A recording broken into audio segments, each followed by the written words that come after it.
पूरा जितना 10 साल में कार्बन डाइऑक्साइड निकालेंगे, एक साथ निकाल दें तो क्या मतलब वो उस तरह का यार थोड़ा सर रामजी साहब की कैपेसिटी जो 2.5 मीट्रिक टन पर आवर है, जो एवरेज है।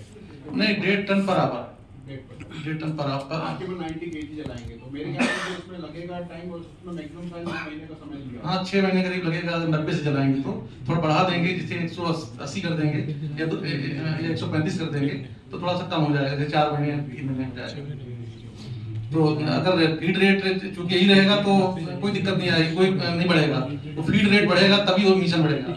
अब फिर इमिशन की अभी जो आपने देखा स्टैंडर्ड कि अगर किसी का 10 लिमिट है, जैसे 50 लिमिट है पर्टिकुलर मैटर की, तो वो आ रहा है 2-3 आ रहा है उसमें जलाने पर, तो इतना कम आ रहा है। 50 की जगह पर अपन 4-5 3-4 इस तरह से आ रहा है, 8 आ रहा है। तो उसको फीड रेट थोड़ा बढ़ा देंगे तो 10-12 आ जाएगा, 15 आ सकता है, और उसमें कुछ ज्यादा नहीं आएगा। इसमें मरकरी है क्या सर? बार-बार क्वेश्चन उठ रहा है। मरकरी के रिमूवल, मरकरी या जो भी इस तरह के जिसको हम लोग जो सूची है खतरनाक अपशिष्ट की, आप सबके मोबाइल में बैटरी लगी है, लिथियम है उसमें, है लिथियम, वो भी हैजार्डस वेस्ट की सूची में। थर्मामीटर आप घर में यूज करते हैं, हॉस्पिटल में उसमें पारा है।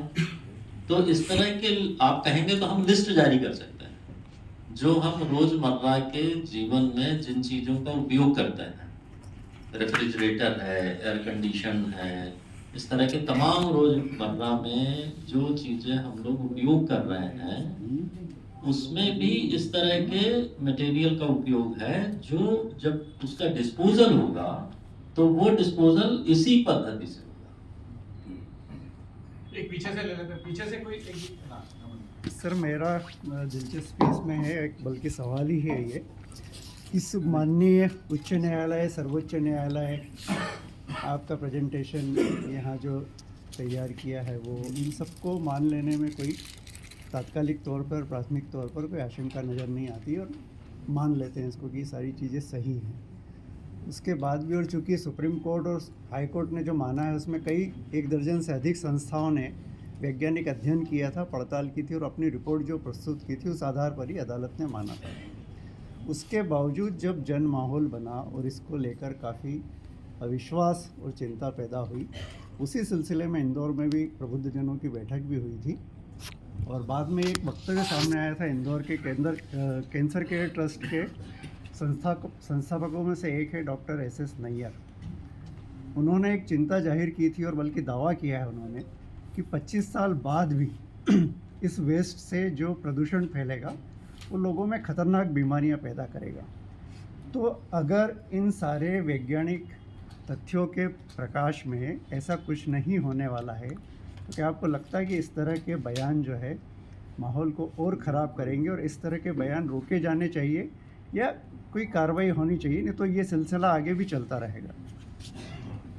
इसमें जो बीमारी वाली आपकी चिंता है तो मैं डॉक्टर साहब से अनुरोध करूंगा थोड़ा सा उसको क्लियर करेंगे। मैं एक चीज जरूर कहना चाहूँगा कि वो जिन लोगों ने भी इस तरह के स्टेटमेंट दिए थे या अपनी चिंता व्यक्त की थी, उनके बारे में ऑनरेबल हाई कोर्ट ने क्या कहा है उसको आप प्लीज एक बार हाई कोर्ट का ऑर्डर पढ़िए।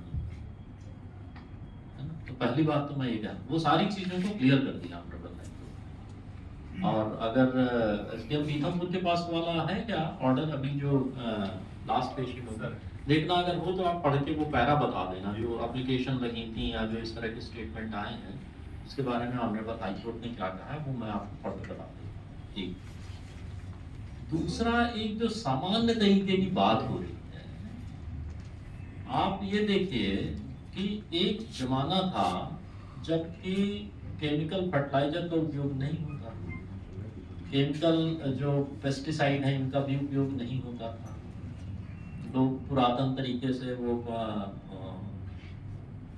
बैल लगा के जोतते थे और गोबर की खाद से होता था।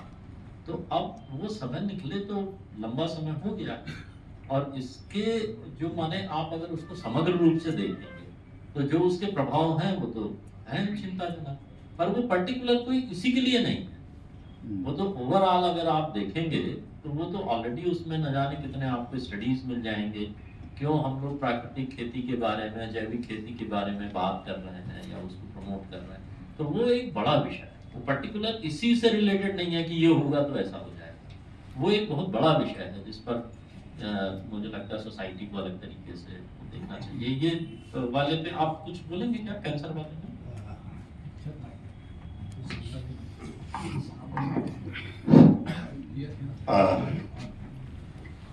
सबसे पहले तो मैं दो तीन चीजें मैं कहना चाहता हूँ कि जब ये 1984 में ये केस लीक हुई थी तो मैं बेरेशिया में मेडिकल ऑफिसर के पोस्ट पे था। ये बेरेशिया रोड पे ही है ये।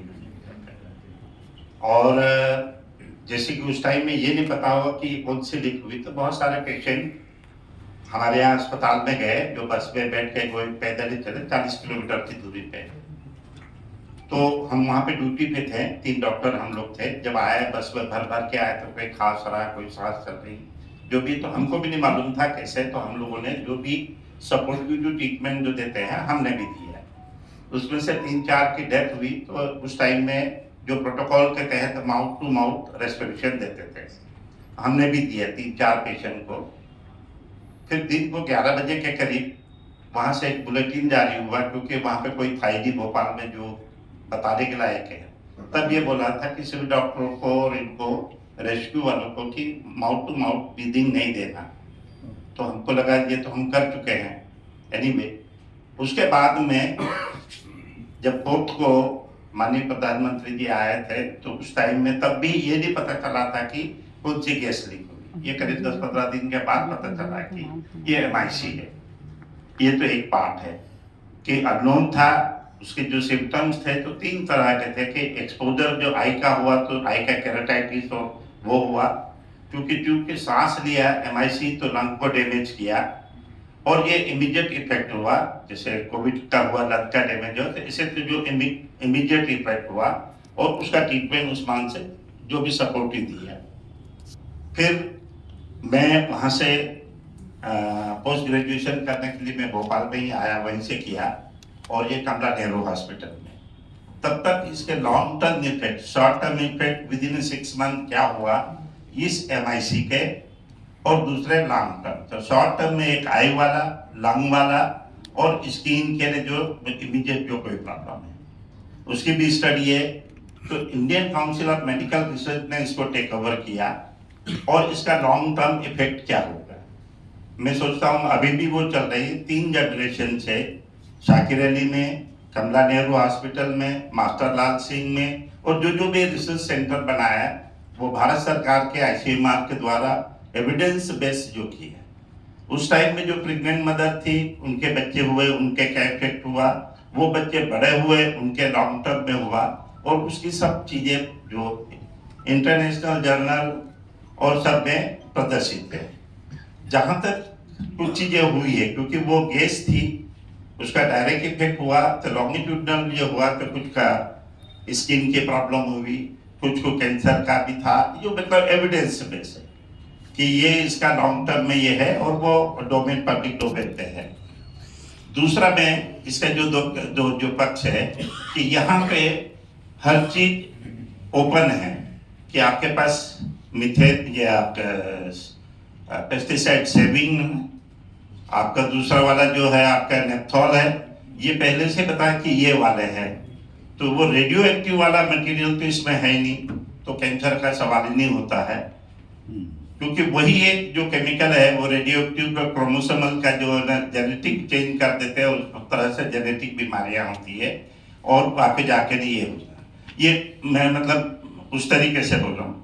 सेकंड ये है कि शॉर्ट टर्म, क्योंकि पॉल्यूशन तो इन्वायरमेंटल है, जब ब्रीथ करेंगे तो अपन को ये होगा। पर जिस तरीके से ये सब बताया कि हर तरीके से पूरी प्रिकॉशन एक गाइडलाइन के तहत हो रहा है, तो डायरेक्ट अपनों को कितना एक्सपोजर होगा ये तो कहना बहुत मुश्किल है, पर जैसे बताया कि नहीं होगा। तो मेरा अंदाज है कि शॉर्ट टर्म में तो अपन 6 मंथ जैसे ये भी लगे, तो शॉर्ट टर्म में ऐसा कोई डायरेक्ट एक्सपोजर नहीं है। और वो भी एक सेबिन है, एक नेप्थॉल है, और बाकी उसके जो हैवी मेटल है, कैडमियम है, मरकरी है, दूसरा ये है। तो वो भी डोज से रिलेटेड है, तो जिसमें स्टैंडर्ड बताया कि इतना ज़्यादा ये नहीं है, और लॉन्ग टर्म वाले हैं 6 मंथ के बाद में अगर आगे कैसे क्या होगा, तो जैसे इनका पॉल्यूशन कंट्रोल बोर्ड का एक गाइडलाइन भी होती है, तो पब्लिक डोमेन में रहे कि उसका भी लॉन्ग टर्म मान के चलो कि अगर कुछ होता तो उसका भी जो भी प्रोटोकॉल है उसके बाद से स्टडी होना चाहिए। पर इमीडिएटली जैसे बताया कि ओपन है कि ये चीजें को ऐसा कर रहे हैं, इसके बाद में ये निकलेगा, इसका इस तरह से उसको डिस्पोजल करेंगे, तो अभी इमीडिएट ऐसा नहीं लगता था कि मतलब उससे जेनेटिक या कैंसर और ये वाली चीजें हो सकती, पर ये थैंक यू। और कुछ राइट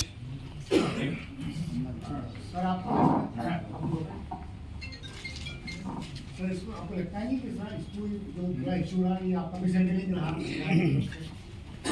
कचरा उनको पहुंच चुका था, उसके बाद जहरीला कचरा उधम चलाया जाएगा, इस पर आपने संवाद आयोजित किया। जब आपने उसका नाम दिया जहरीला कचरा, तो आदमी प्रतिक्रिया वैसे ही देगा। आप पूछोगे सिगरेट के दुष्परिणाम क्या है, तो आदमी क्या बोलेगा कि इससे सिगरेट पीने से कैंसर होता है या सिगरेट पीने से लंग्स खराब होते हैं। आपकी शुरुआत ही उसकी, जब आपको लगा सीएम का बयान आ रहा है दिन में कि कचरा जो है खत्म हो गया, उसका प्रभाव कुछ भी नहीं है, उसके बाद जो है वहाँ पे एक संवाद हुआ जिसमें उसका टाइटल लिखा है जहरीला कचरा पीथमपुर में जलाया जाएगा। तो डॉक्टर होगा या प्रोफेसर होगा, कोई भी आदमी बोलेगा, आम आदमी बोलेगा, वही बात बोलेगा। तो आपको लगता ही नहीं है कि ये पूरी सरकार ने इस पर मिसहैंडलिंग है, इस प्रोसेस के? देखिए, मिस हैंडलिंग तो बिल्कुल नहीं है, बल्कि ये बेहतर तरीके से हैंडल हुआ है।